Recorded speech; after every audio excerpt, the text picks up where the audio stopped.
what's going on, or, do you need to talk about it or whatever, that a lot of times I find out they didn't actually have a problem with me. It actually had nothing to do with me. And if the problem was with me, now I've approached them in such a loving manner that all they can do is communicate with me in a loving manner.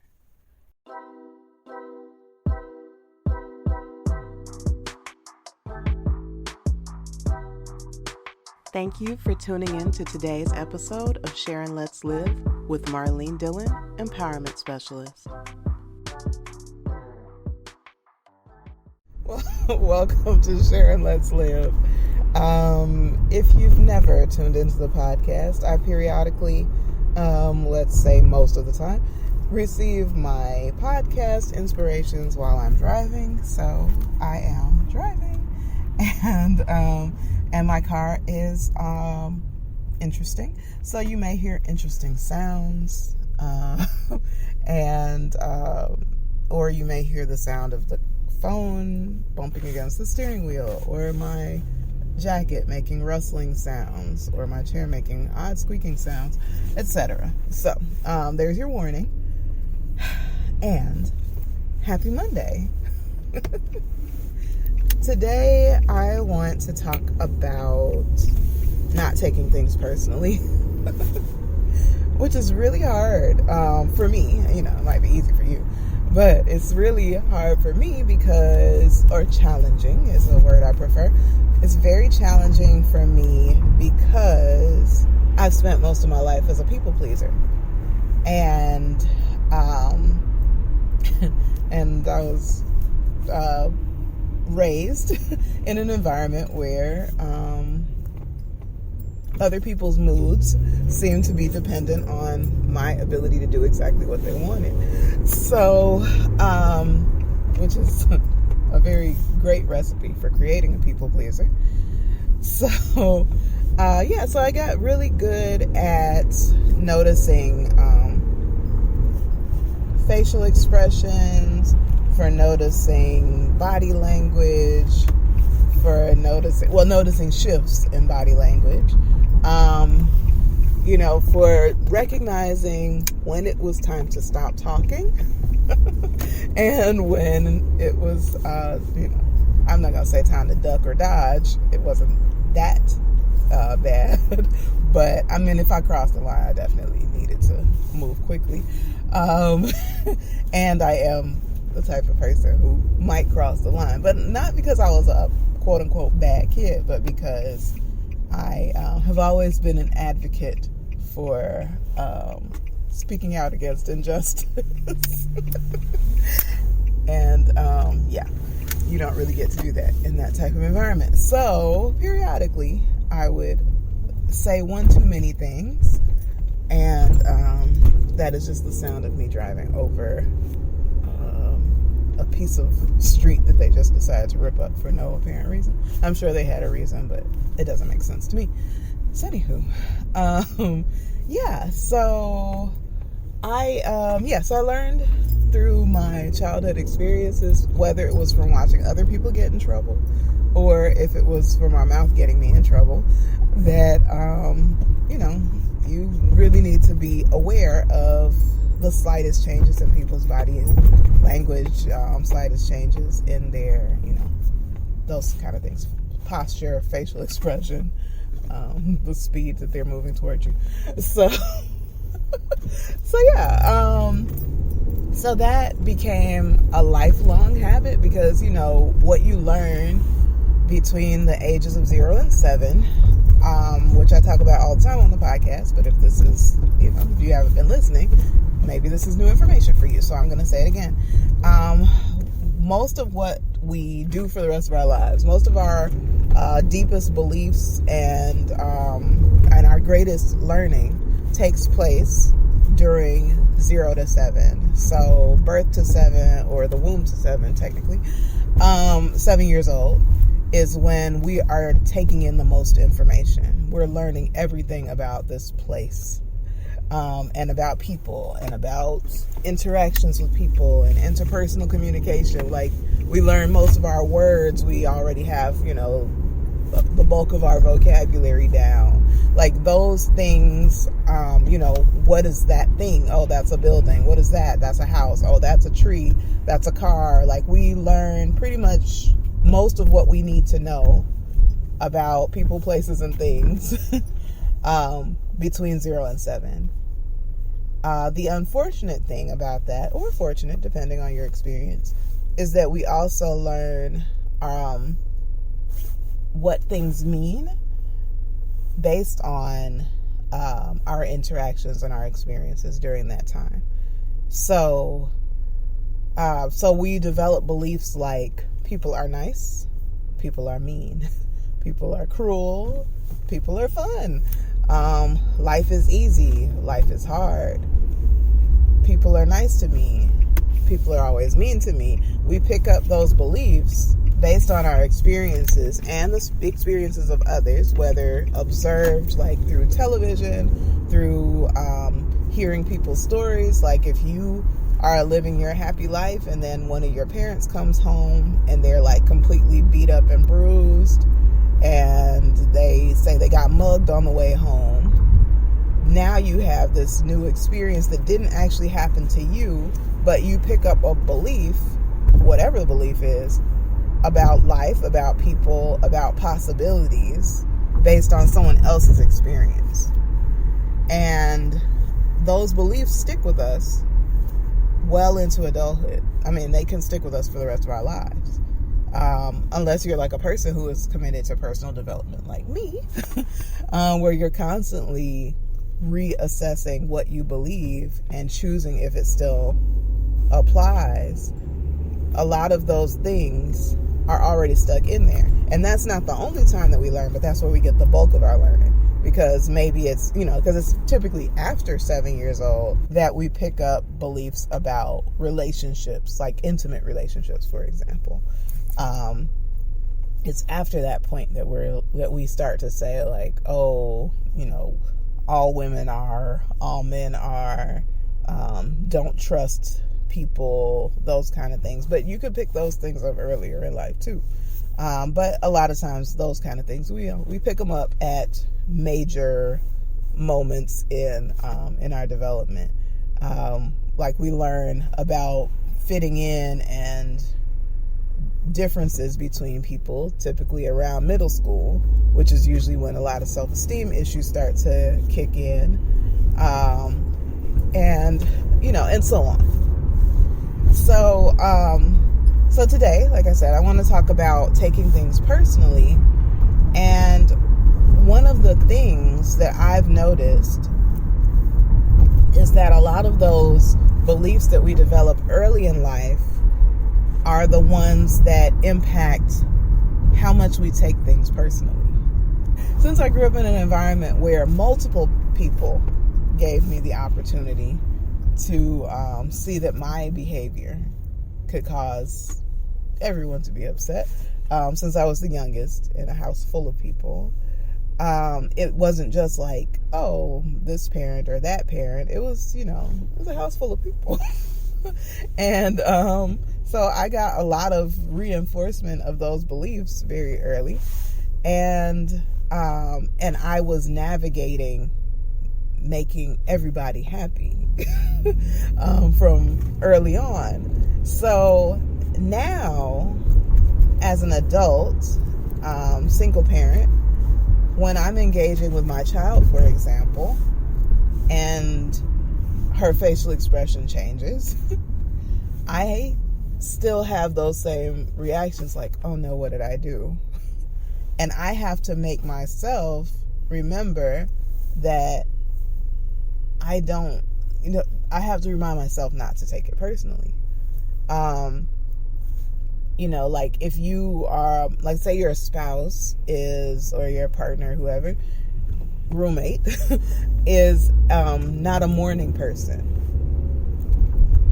and you are, or you've been up for several hours, so you already got all the I'm not a morning person stuff out of your system. You've had your tea, your coffee, whatever, breakfast, you've already worked out. You're in a good vibe, a good place. And you're like, hey, good morning. You're all excited. And the other person gives you this look like, the fuck's wrong with you? Why are you talking to me? And then they don't even speak. Like, they don't respond. They just kind of snarl, roll their eyes, and continue on with whatever they were doing. Now, if you're a person who's been conditioned like me, and are, have a tendency toward people pleasing, then when they do that, the tendency will be to think, oh shit, what did I do? And I'm so grateful for my daughter, because we have such different personalities, that it has really been helpful for me, because our communication is really good, that I'm able to say things like, oh God, what did I do? And have her say, like, what are you talking about? And I'm just like, well, I spoke to you and then you got all angry. And then she's just like, it had nothing to do with you. I hate mornings and I don't want to talk right now. And, and then I'm able to say, like, oh, that wasn't about me. But for most of my life, I didn't see it that way. I was just like, oh no, they hate me. What did I do? And then I would start down the list of like, maybe I shouldn't have done this. Maybe I didn't do that. Maybe, well, when they walked in, they looked at me mean. So where did they just come from? Oh no, did I leave something in that room? Maybe they're mad at me for this. Maybe they're mad at me for that. And I would be all in my head about why they're so upset, when in actuality, it had nothing to do with me. And I just created a full-on story about something that isn't even real, that never happened, that's not in their mind. And a lot of times that kind of stuff happens in intimate relationships, where maybe your spouse is acting differently, and it just happens to coincide with a time that you did this or that, or where this kind of change took place, or maybe they're processing something that's going on at work, but you think that they're upset with you, and they're in their head, and you're starting to like create a whole story around what happened and how you have something to do with it. And I don't know what I did, but I know they're upset with me, like, because you have past stuff from your own experience of life and of growing up, or even of past relationships, where when this behavior started, that meant this, or when this person looked like that, then it must be because of this. And a lot of times those assumptions that we make based on our past experiences, whether it's stuff that we learned from that 0 to 7, or whether it's stuff that we learned, in previous relationships, or from other people's relationships. Like maybe you have a girlfriend, friend who happens to be female, that had who was cheated on, for example. And maybe you've never been cheated on, at least not to your knowledge. So maybe you've never been cheated on, but your girlfriend has been cheated on. And when their person started cheating, they started to do these certain behaviors, and you start to notice those behaviors in your own person, and they've been acting kind of funky towards you. Now, what seems to be funky toward you, because they're just like in a bad mood all the time. When they get home, they're just like, and they barely want to talk, and blah, blah, blah. And you take it personally because you assume that it's that they're losing interest, that maybe there's someone at work that they're into, or maybe blah, blah, blah, when in actuality, they might be having issues that are stress-related issues that are related to work, that have absolutely nothing to do with your relationship. They may have been at work all day, putting on the front like everything's cool, because that's what they have to do in that environment. Like, doesn't bother me. And then they get home and they're finally able to just drop the mask and actually be bothered about what's going on. But at the same time, they don't want to talk about it. Maybe you wouldn't even understand what they were talking about because you all aren't in the same field. Maybe they don't want to stress you out with the information about what's going on at work. or maybe they just don't want to deal with work while they're at home and they just want to relax. But because in your mind, you've created this whole story around it's me, they're perfectly happy when they're at work, but the second they see me, it's, and because you're taking it personally, now you're starting to change your behavior. You're starting to behave as if the story that you've told yourself is actually true.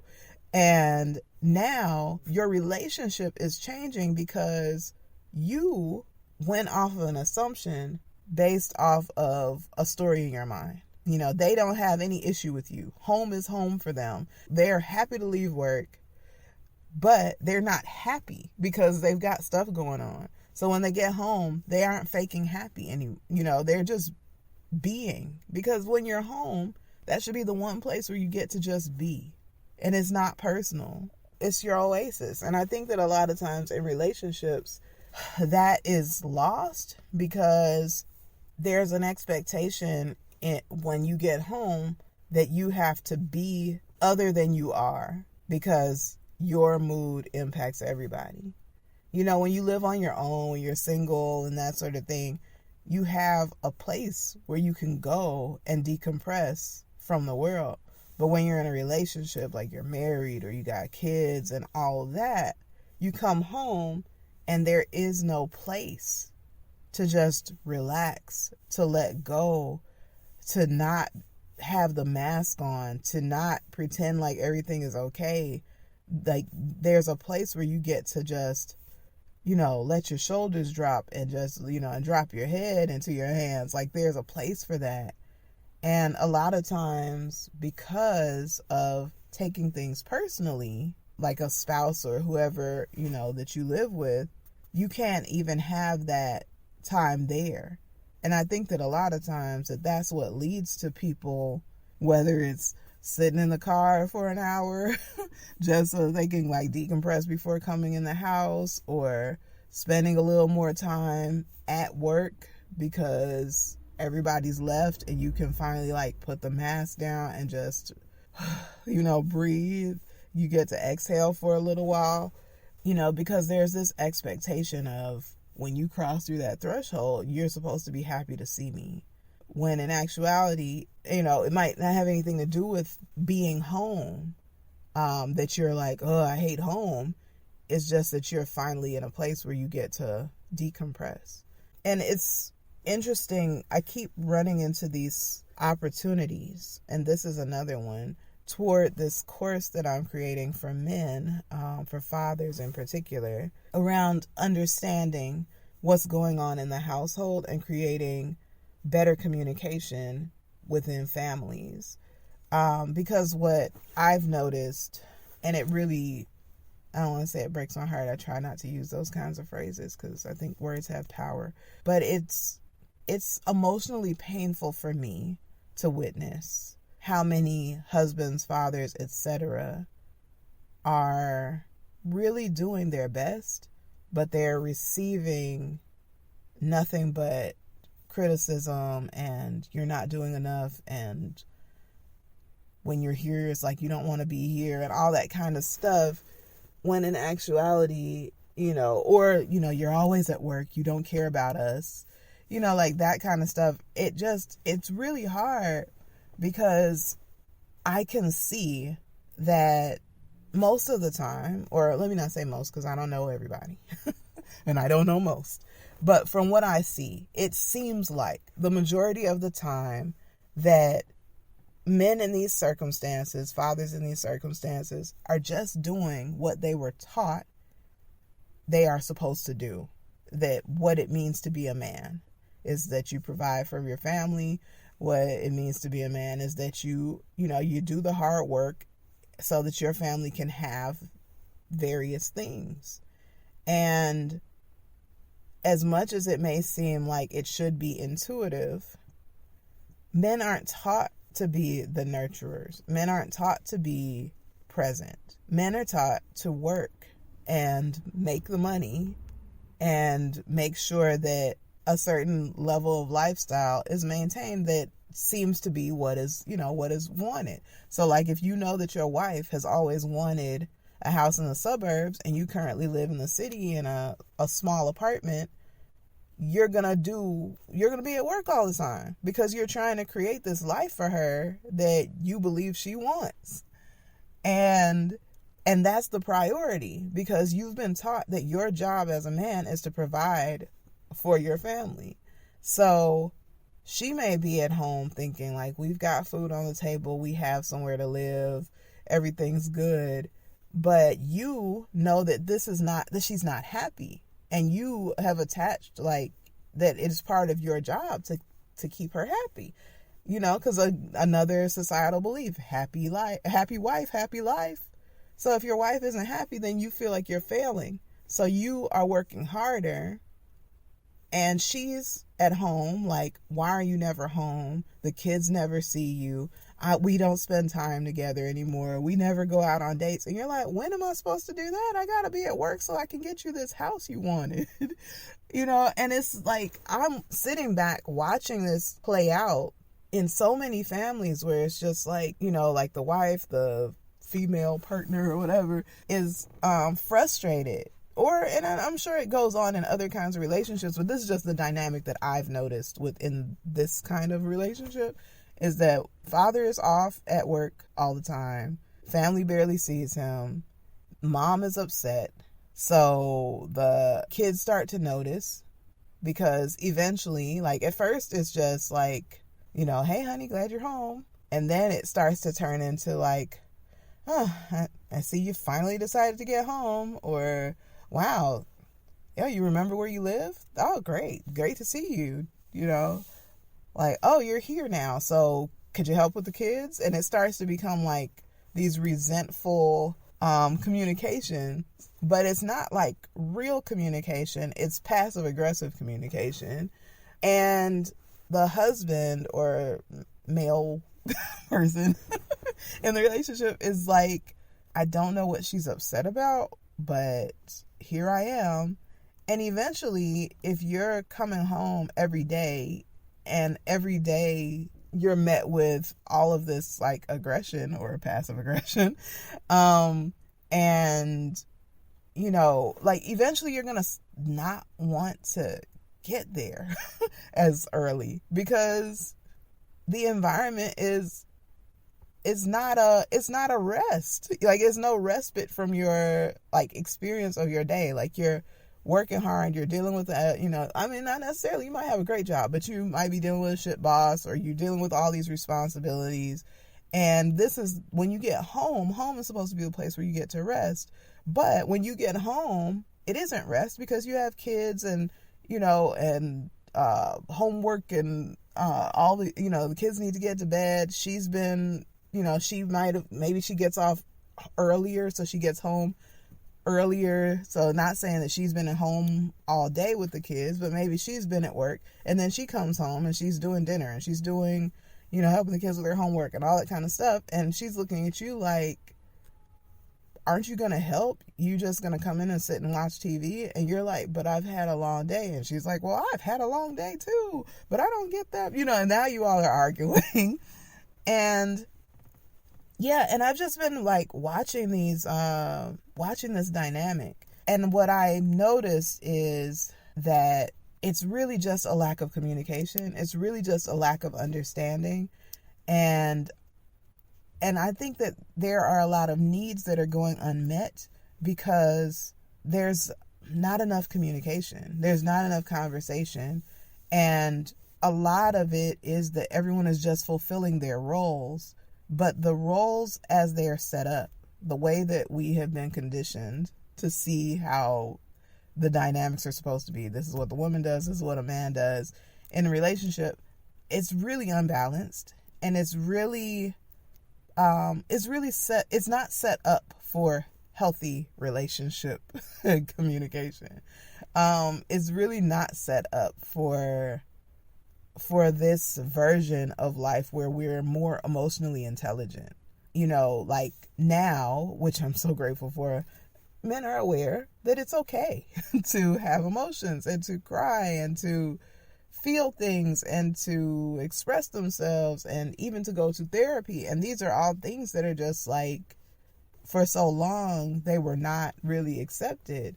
And, and women as well are more emotionally intelligent and more aware of the unfair way that the balance is tipped, where we have way more responsibilities than anybody else. It just is as it is. And yeah, so I'm working on a course to bridge that gap. In particular, I want to talk to men. I want to help men understand what's going on. I want men to feel that somebody hears and sees what they're doing. I want to be the voice for the family, for the kids, for the wife, because I've been in all those roles. And I want to help start those conversations. I want to teach what is unknown and what is missing and how do you start those conversations.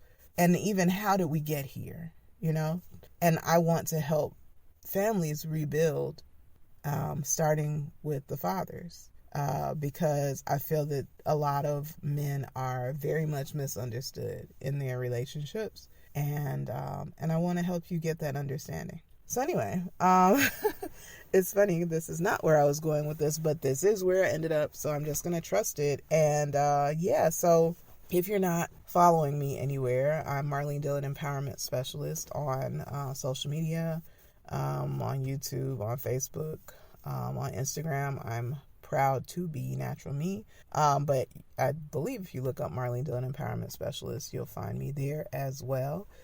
But stay locked into this podcast, because it is a daily podcast. And as I develop this course, I'll be sharing more about it.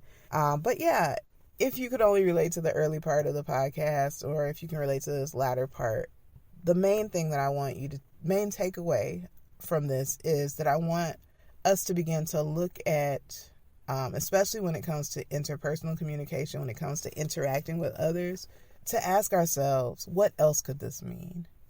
And when we ask that question, to ask it from a place of expecting the best and like the highest good from the person, like expecting that they are for you.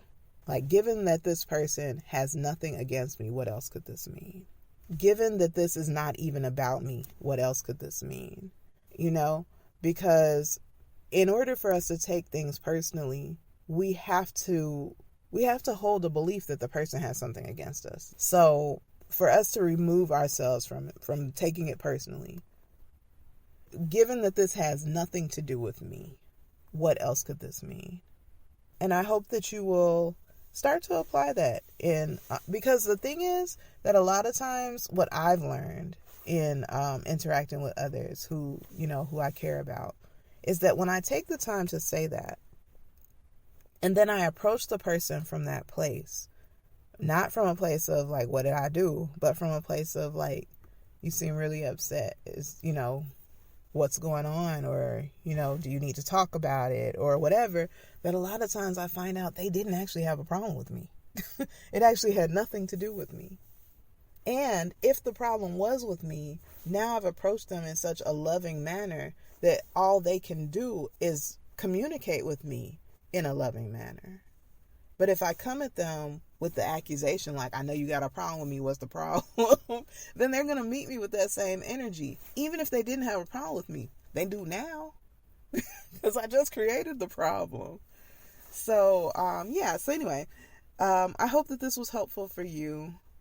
Stay locked in, especially if you are interested in this upcoming course. I believe it's definitely a part of the Healing Our Families series. I already have one course that you can purchase on Udemy called Healing Our Families, Healing the Parent-Child Relationship. This next course is Healing Our Families for Fathers Only. So, so just stay plugged in. This is Marlene Dillon Empowerment Specialist. Have an amazing, whatever time of day it is for you. Blessings.